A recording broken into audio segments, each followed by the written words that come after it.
Meja. Tuh ada juga. Karena nggak sana nah, ulang aja. Pengakan nama saya Negara Jati, BP 13 10 86 10 16. Teori komunikasi yang pertama yaitu teori proses seleksi. Yaitunya publik cenderung melakukan terpaan seleksi dan menolak pesan yang berbeda. Penerimaan selektif mengurangi dampak media. Yang kedua yaitu teori pembelajaran sosial. Pemirsa meniru apa yang mereka lihat di televisi melalui proses pembelajaran hasil pengamatan, misalnya menggandrungi kehidupan glamor seperti di televisi. Yang ketiga yaitu teori difusi inovasi, dikemukakan oleh Everett M. Rogers. Media berperan menyebarkan pesan-pesan sebagai ide, karya, atau objek yang dianggap baru. Yang kedua, media mempengaruhi publik untuk mengadopsi atau menolak sesuatu yang baru, yang berbeda. Yang keempat yaitu teori kultivasi. Media khususnya TV merupakan sarana belajar tentang masyarakat dan kultur kita, juga belajar tentang dunia, orang-orangnya, dan adat kebiasaan. Yang kelima yaitu teori dramaturgi. Irving Goffman. Teori dramaturgi bila disimpulkan secara singkat memandang bahwa kehidupan manusia itu sebagai panggung sandiwara, di mana manusia memainkan peran yang ia dapat sebaik mungkin agar audiens mampu mengapresiasi dengan baik pementasan tersebut. Intinya pada teori ini adalah apa yang ditampilkan oleh media maupun individu dapat di depan publik itu tidaklah sebenarnya layaknya sandiwara. Yang keenam yaitu teori The Spiral of Silence. Teori The Spiral of Silence dikemukakan oleh Elizabeth Noel Newman. Teori ini menjelaskan bahwa terbentuknya pendapat umum ditentukan oleh suatu proses saling mempengaruhi antara komunikasi massa, komunikasi antar pribadi, dan persepsi individu tentang pendapatnya dalam hubungannya dengan pendapat orang-orang lain di dalam masyarakat. Yang ketujuh yaitu teori agenda setting. Inti dari teori ini yaitu apa yang dianggap penting oleh khalayak merupakan hasil dari sebuah skenario pihak tertentu.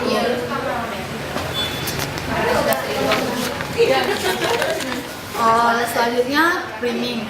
Framing memberikan standar pada khalayak, menentukan acuan tentang bagaimana seharusnya sesuatu berlaku, seperti apa yang baik dan apa yang buruk, apakah sesuatu itu melanggar atau tidak, apakah pantas atau tidak. Media membuat khalayak menganggapnya benar. 9 yaitu framing. Framing yaitu dasar teori ini, yaitu media fokus pada suatu peristiwa lalu membuatnya bermakna. Media membuat khalayak memperhatikan satu topik saja dan menentukan apa yang khalayak pikirkan. Cara media membawakan suatu berita dapat menentukan pola pikir khalayak, bukan hanya yang menentukan apa yang orang-orang pikirkan. Selanjutnya yaitu dependensi teori. Menurut teori ini ada hubungan erat antara media, penonton, dan sistem sosial yang lebih besar. Penonton bergantung pada informasi yang disajikan oleh media, namun tingkat ketergantungan itu tidak sama.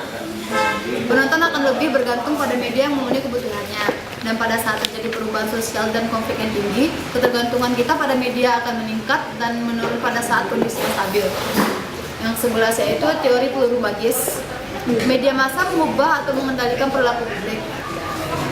Publik tidak hanya berdaya menerima berondongan peluru media pemberitaan. Selanjutnya yaitu knowledge gap.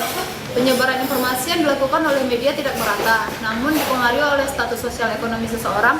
Begitulah menurut teori ini.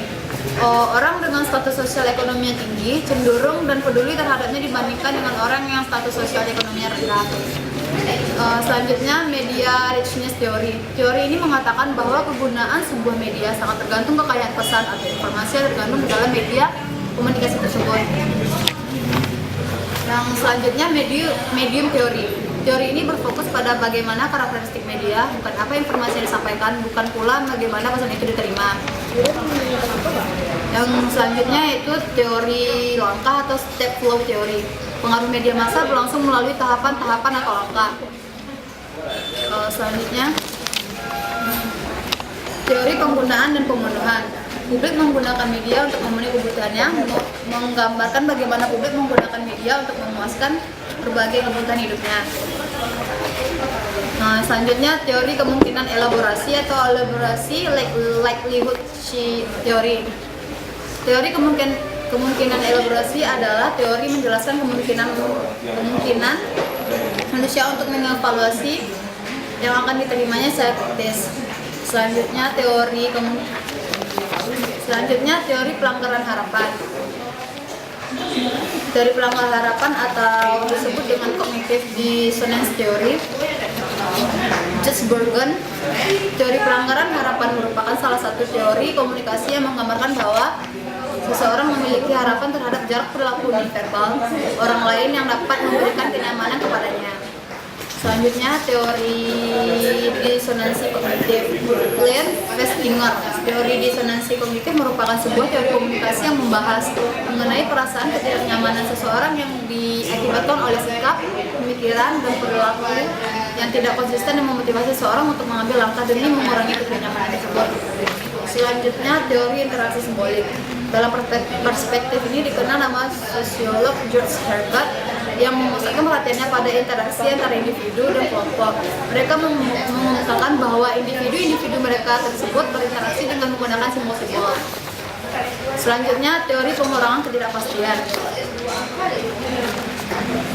Charles Berger dan Richard Calabrese, teori pengurangan ketidakpastian merupakan salah satu teori komunikasi yang membahas mengenai strategi untuk ketidakpastian kognitif dan berlaku dengan pencarian informasi melalui komunikasi dengan orang lain. Selanjutnya itu teori konvergensi simbolik. Teori ini menjelaskan tentang sharing fantasi simbolik. Convergence theory bisa juga disebut sebagai teori komunikasi umum. SCT menjelaskan bahwa makna, emosi, nilai, dan motif untuk tindakan retorika yang dibuat bersama oleh yang mencoba untuk memahami dari pengalaman yang umum seperti keragaman kehidupan. Selanjutnya itu teori manajemen koordinasi makna. Dalam teori ini manajemen makna terkoordinasi. Yang pertama, dalam percakapan dan melalui pesan-pesan yang kita kirim dan diterima, orang saling menciptakan makna. Yang selanjutnya, saat kita menciptakan dunia sosial kita menggunakan berbagai aturan yang mengkonstruksi dan mengkoordinasikan makna. Selanjutnya, teori konstruksi sosial media massa. Gagasan awal dari teori ini adalah untuk mengoreksi teori konstruksi sosial atas realitas yang dibangun oleh Peter L. Berger dan Thomas Luhmann 1966. Mereka menulis tentang konstruksi sosial atas realitas, menulis tentang realitas sosial dibangun secara stimulan melalui 3 proses, yaitu eksternalisasi, objektivasi, dan internalisasi. Yang terakhir yaitu teori semiotika atau Roland Barthes. Semiotika merupakan suatu bentuk komunikasi media massa dengan menggunakan simbol-simbol sebagai alat berkomunikasi atau menyampaikan sesuatu, atau bisa juga memberi arti sesuatu hal yang berhubungan dengan produksi sosial.